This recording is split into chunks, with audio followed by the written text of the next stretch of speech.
Presidenta. Hoy quiero compartir con el cuerpo algunas reflexiones y alguna información sobre el plan Formación Profesional Básica de UTU.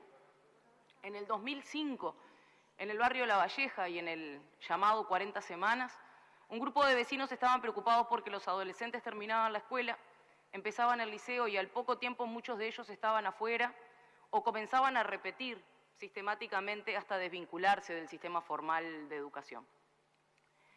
Los motivos de la desvinculación eran varios, pero la mayoría de ellos manifestaban que la educación secundaria no era para ellos porque el liceo no les gustaba.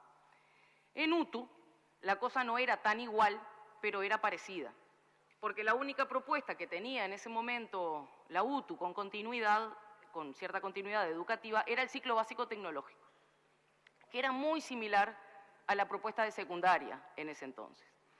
UTU tenía también en esa época los llamados cursos básicos, pero era una propuesta que en su alcance era bastante corta, porque era solamente un año, tenía un año más de especialización, pero no tenía continuidad educativa.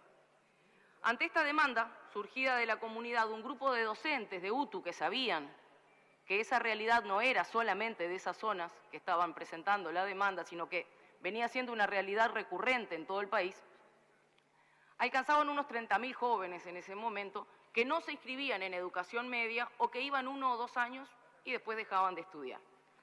Empezó así una experiencia piloto apoyada por la red del barrio La Valleja junto al Centro de Educación Técnico Profesional de la UTU y se diseñó un nuevo plan que aprovechara lo mejor de la tradición de la UTU, pero que tuviera la formación tecnológica y profesional y el trabajo como principio educativo. El trabajo, no la formación laboral. Los antecedentes más claros en esta cuestión de integrar la formación tecnológica con lo profesional y con el trabajo estaban ni más ni menos que en la idea de la educación integral de Figari. Señora Presidenta, en el año 2016 se cumplieron 100 años de la designación de Figari justamente como director de la Escuela Nacional de Artes y Oficios en aquella época, cargo al que renunció pocos años después porque no pudo implementar su proyecto educativo.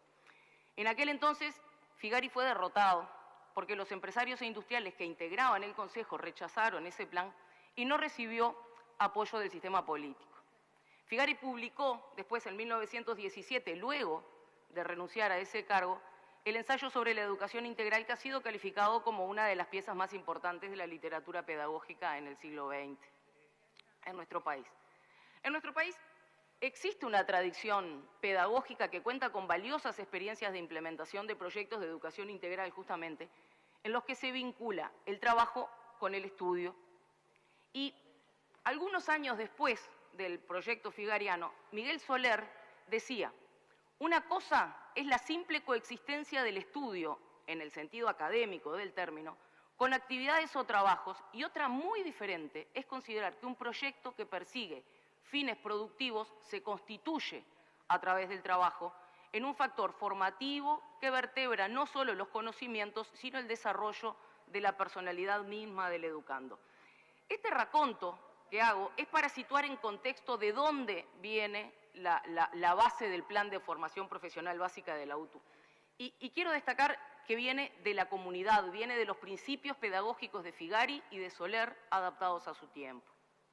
O sea, que este plan educativo llamado FPB vino a rescatar y a probar en la realidad aquel concepto de la educación integral casi un siglo después. El FPB se aprobó en el 2017 y empezaban queriendo hacer un proyecto piloto para 11 centros con unos 300 estudiantes, pero se les inscribieron 1.000 y al año siguiente se triplicaron y continuó creciendo. En el año 2017 se incorporaron gurises que venían de primaria. Yo quiero destacar que el FPB habilita al estudiante a cursar y acreditar la educación media básica, a la vez que le permite acceder a una formación profesional, técnica y tecnológica específica por medio de talleres de formación. Y además vincula educación y trabajo a la vez que integra las asignaturas de formación propias de la educación media básica. Señora Presidenta, nuestra preocupación que queremos traer al cuerpo hoy es que varias decisiones de la actual Dirección General de la UTU entendemos que están atentando contra la posibilidad de funcionamiento del FPB. Solamente quiero cerrar diciendo, tuvimos 50 gurises en la UTU que no llegaron a alcanzar en este año la presencialidad. Se cerraron 85 grupos de trayecto 1 del FPB y en este panorama deberíamos ser mucho más abarcativos en las opciones educativas y tratar de promover, como el FPB, estas que tratan de sostener a los gurises dentro del sistema y tienen para ellos todas las herramientas y los recursos. Agradezco, por favor, que mis palabras sean enviadas al Ministerio de Educación y Cultura, a la Dirección General de Educación Técnico Profesional, a la ANEP y a FUT. Muchas gracias.